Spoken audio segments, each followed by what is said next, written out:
Namaste children. In class 12 biology, we were dealing with biotechnology and its applications. Today we will learn about gene therapy. The main principle involved in gene therapy is if there is any faulty or defective gene, it can be replaced by a correct gene in order to cure or treat that particular disease. Now, the first clinical gene therapy was performed to treat a defective gene which actually synthesizes ADA. ADA stands for adenosine deaminase. Now, we will see what is this ADA. This is an enzyme and it actually helps in the production of B and T cells. Now, how are these B and T cells produced? That is from the bone marrow cells. The bone marrow cells, they produce lymphocytes and these lymphocytes get specialized in the lymphoid organs and into B and T cells. These B and T cells are responsible for the cell-mediated and humoral immunity. Now, if a person is having this ADA gene which is defective or faulty, then he or she will not be able to produce ADA enzyme. And if this enzyme is not produced, then B and T cells are not produced. Means what? It is we have an impaired immune system. So the babies are born without a proper immune system.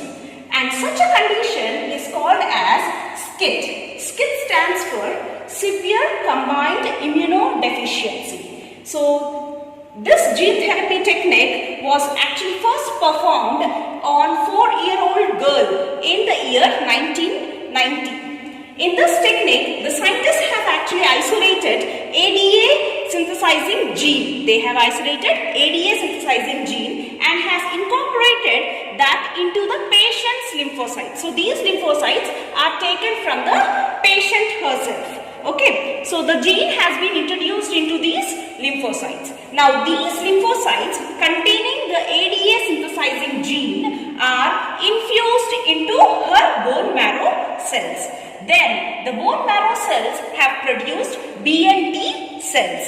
But the thing is, these B and T cells produced in such a way are very short-lived. So, such patients are to be given the treatment at regular short intervals. Now, if this defective gene has been identified at the early stage, that is at the zygotic stage or the 2-cell stage, then probably the correction may be permanent. Now, we will see the other applications, that is production of different types of hormones using rDNA technology. The first hormone is the growth hormone. If a child at an early stage is detected to have an impaired secretion of growth hormone, then probably we can give him the artificial growth hormone and his growth will be normal again. Then we also have this tissue plasmogen activators. They are commonly called as TAPs. So they are used as clot busters. And then the somatostatins and streptokinase enzymes. So these are used as immunosuppressants mainly during grafting or organ transplantation. We have vaccines which are produced by rDNA technology. These are called as the second generation vaccines, and recently we have the edible vaccines also, in which the protein is introduced into plants like banana and tomatoes.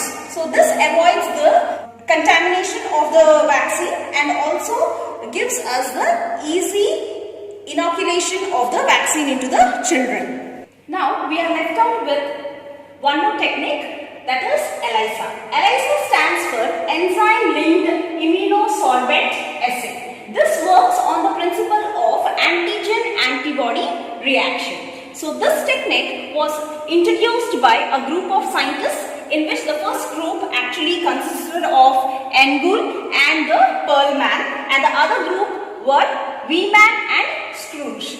They actually have given this ELISA technique.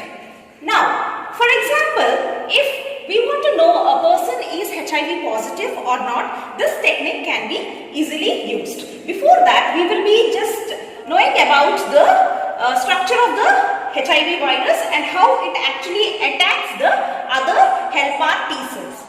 Now, if a person is HIV positive, then this HIV virus is present in his blood. The HIV virus has got RNA as the genetic material and it also has got reverse transcriptase. It has got an extra capsid or the envelope having glycoproteins. So these are the glycoproteins and these are antigenic in nature.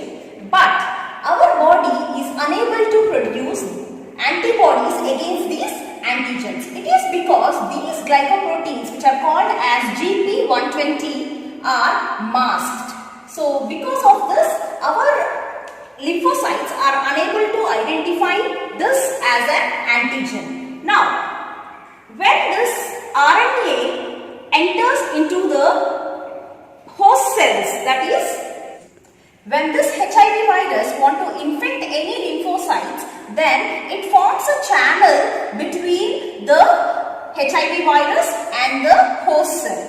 But here the helper T cells, which are acting as a host cells, also contain a special type of proteins which are called as CD4. They are the surface proteins.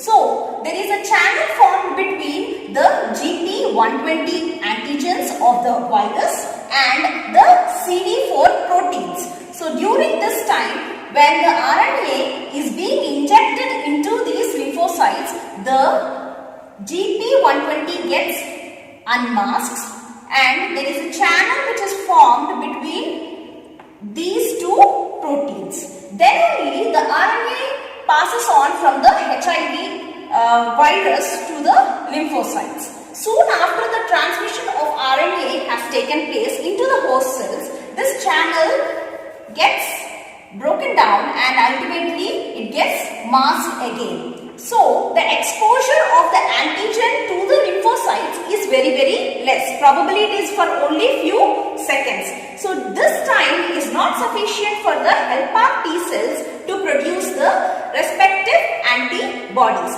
That is the reason why the patients have less number of antibodies against HIV virus in their blood. Now, we will come to know about the procedure which actually takes place in ELISA.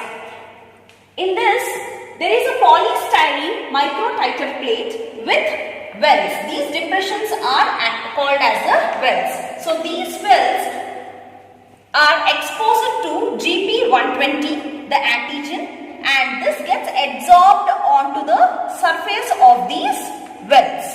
And this is incubated for around 30 minutes at 24 degrees Celsius. In the second step, the serum of the patient is taken and it is dropped into these wells and again it is incubated for around 30 minutes at 24 degrees Celsius. Now, this serum, if we are having a doubt that whether this person, the patient is HIV positive, then probably his serum will be having some amount of antibodies in it.